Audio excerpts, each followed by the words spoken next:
The knife slipped, the cucumber snapped under my trembling hands, and the slices scattered across the worn cutting board. The kitchen buzzed around me, sensors blinked on the refrigeration units, the industrial fan hummed overhead, but all I felt was the weight of Chef Rossi's eyes burning a hole between my shoulders. I looked up, he stood a few feet away, arms crossed over his wide chest, a sneer pulling one side of his mouth higher.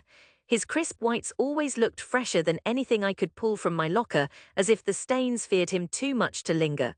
He didn't need to say anything at first. I could feel what everyone in the kitchen felt, an unspoken criticism wafting through the garlic-scented air, but Chef Rossi was never one to keep silent. "That's not a chiffonade, Lucas. That's a dog's breakfast." Laughter from the other chefs, short, sharp, eager to please.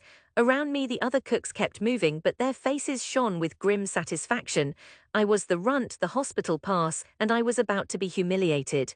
I tried to regroup, gathering the squash slices, trying not to betray the flush of anger in my cheeks. Rossi leaned in close, lowering his voice enough to make it intimate, almost for me alone. "If you spent half as much time learning technique as you do daydreaming, maybe you'd be worth keeping around. Do me a favor, don't insult my kitchen by calling that your signature."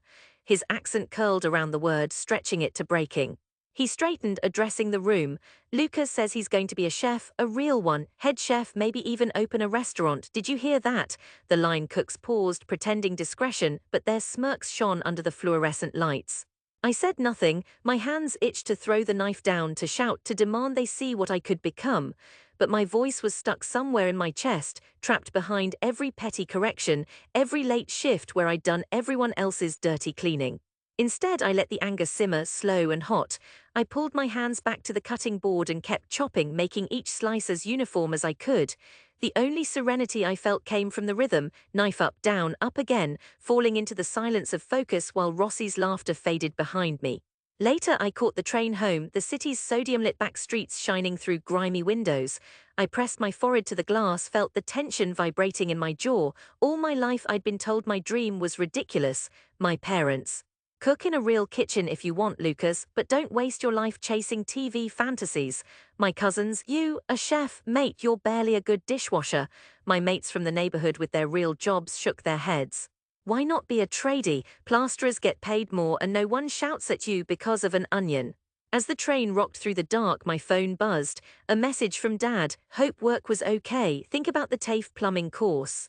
Spot's still open." I didn't reply. The next morning, I woke to the sound of magpies outside my window.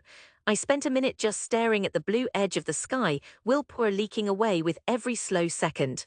My apron reeked of onions and cheap aftershave. I ran my fingers over the fabric, thinking about calling in sick, inventing a flu, anything.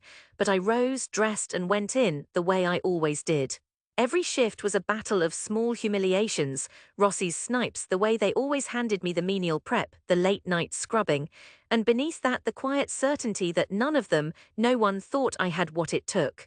One Saturday, after hours of cleaning fried calamari baskets, I lingered past close just to cook something for myself. When I thought I was alone, I borrowed a bit of fish, some fennel, tried a sauce I'd imagined. Yogurt, lemon, dill, simple, but I could taste what it could become. That's when Kaylee from pastry found me. She watched me for a while. I felt the flush rising again, but she didn't laugh. "You got guts, Lucas," she said quietly, "but not much time." Then she left me alone in the fading light, embarrassed that my courage looked so small and secret. That's the thing about dreams. When everyone calls them foolish, you start to wonder if they're right. And yet, stubborn as I was, I couldn't let it go. The anger wouldn't let me. It was my inheritance and my armor, and I wore it all the way home. Years pass faster than anyone tells you. The world chews at the edges of your hopes, reshaping them into quieter versions of themselves. There were months of odd jobs after Rossi finally let me go. I made pizzas, I sweated over deep fryers. I learned the difference between cheap olive oil and the good stuff by the feel on my tongue alone. I tried to go back to school, briefly TAFE, just to shut my family up. Plumbing classes, I stared at the diagrams, my hands cramped from boredom. The first time I unclogged a slimy sink, I gagged, thinking of the scent of garlic and burnt tomatillos. It didn't last, but the kitchen always called me back. I scrounged, worked weekends, learned by copying recipes scribbled in notebooks stained with stock and wine. When my family asked, I told them little. "Working, yeah," I'd say. At Christmas, my cousins would boast about new utes, job sites, the money coming in. I came home tired, hands raw, and kept my plans to myself. But anger is good for one thing, it can keep you moving step by stubborn step. It became the pulse behind my learning, the discipline behind every shift I took at better and better restaurants. I got tougher, faster, I watched the old masters, their patience a lesson in itself. I saw how the best chefs didn't simply sweat and curse, they listened to food, made a promise to every plate. Over years, I learned how to do the same. The community's laughter faded, replaced by a colder silence.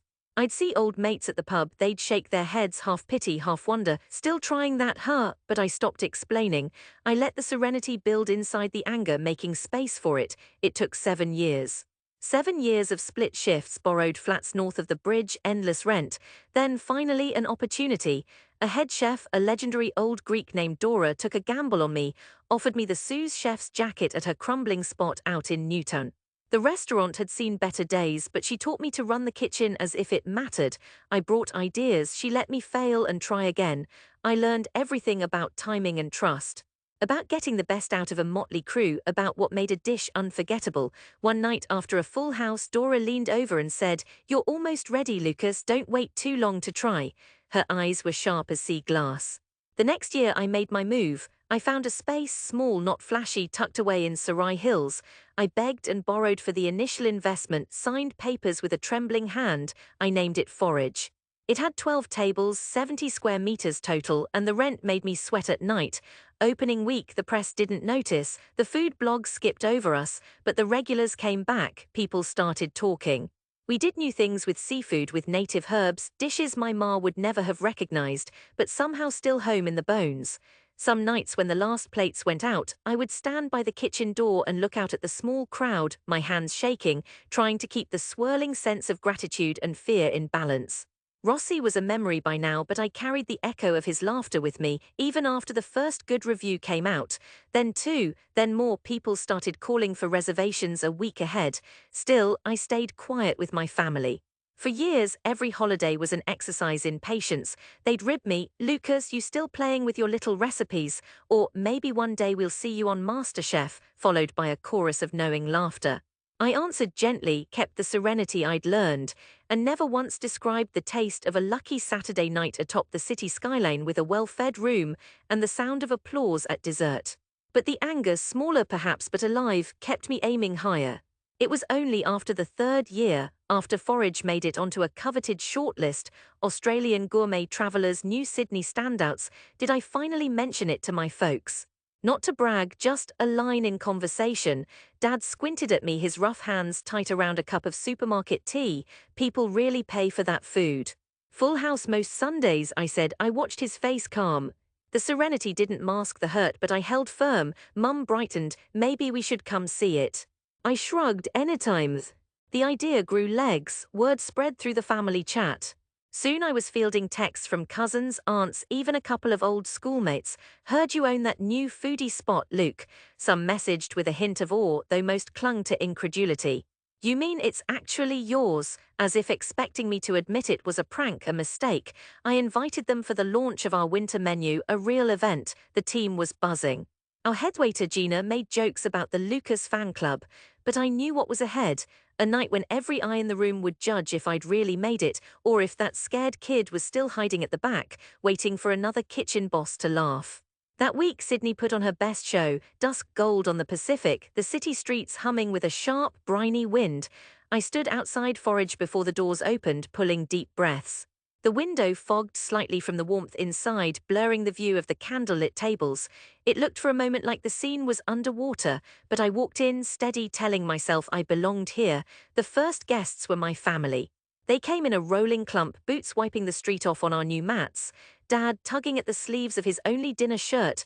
Mum, proud but nervous, her lipstick too red. My uncles joked as they entered, "Hope you're serving real food, mate, not those little microliefs." But their eyes darted around, taking in the place. Purple banquettes, flickering lights, the open line where I commanded my crew. My cousins scanned every wall looking for cracks, a slip, anything to confirm what they believed. Gina took their coats. My waitstaff, polished now, greeted them by name. The room filled quickly after that. I watched unseen as old classmates settled in at their table, whispering and pretending casualness while scanning the menu. My schoolmate Aaron, who once told me nobody pays for fancy fish in Sydney, sat across from his wife fidgeting. The orders began. Our scallops came out first, set on black salt dressed in native citrus, the sauce a careful reduction I'd worked on for weeks. I watched as Dad picked up his fork, inspecting the plate as if it might bite. The cousins giggled, poking fun under their breath, but the first taste captured them all. Then the ocean trout, a recipe from Dora taken further, set with fermented green tomato, a dusting of wild dill. Mum closed her eyes after the first bite. The room was louder now, knives and laughter, but my family kept growing quieter as the meal went on. For the main, I sent the lamb out myself, slow-cooked, served with wattle seed jus and charred leeks. When Dad cut into it, juice ran across the bone, and I saw his mouth twist in confusion, then pleasure. The old tradesman's skepticism drained away bit by bit. A hush fell when he finished, then he looked up, meeting my gaze through the kitchen pass. I never forgot the sound, the genuine, hushed, bloody hell, this is good, slipping from his lips before he could catch it. The family mimicked him, some too proud to say it, others letting the taste settle in without comment. When the final plate left the pass, the room erupted with applause, not just from my parents, but from strangers, new regulars. The critics seated at the back, they took photos, scribbled notes. After service, I stepped out from the kitchen. My apron was fresh, but my hands were still trembling. I forced myself to move slowly, not to rush. Dad was standing, grinning now, the mask of skepticism gone. Mum hugged me fiercely, her lipstick smudging my cheek. My cousins slapped my back, loud and almost reverent. Uncle Raymond, usually the first to tease, whistled. "Guess you showed us, Lucas. When do you open another?" I laughed, feeling something deep in my chest unwind. I scanned the room, seeing not just my family but neighbors, faces from my old block, friends who doubted me. They mingled with chefs from the city, rubbing shoulders with food writers. Kaylee, my pastry friend from years back, slipped by and handed me a plate of her lemon myrtle tart. "Told you had guts," she whispered. Dad drew me aside. His face was scrubbed and open, lined but soft. "Son, I didn't see it. All these years I fought it so hard. Maybe we just couldn't see big dreams in our little world." I met his eyes, the last pulse of anger deflating into a quiet peace. "I did it for me, Dad, but I always hoped you'd come around."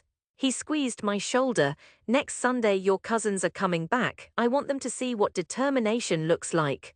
The night wore on, dishes cleared, wine poured, stories shared in the humming warmth of that small room.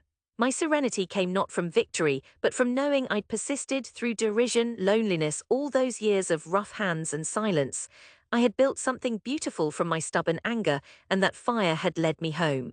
Sydney's skyline glimmered outside, but inside Forage, amidst laughter and lingering plates, I knew what now belonged to me. Everyone could see it, taste it. I was no one's punchline, no one's failure. I was the chef, and this was my place. And as the last of my family left, full-bellied and quiet with pride, Dad turned, put his arm around Mum and said so everyone could hear, "It was never a ridiculous dream. Not now." I watched them go, the old wounds closing as if they had never really mattered at all.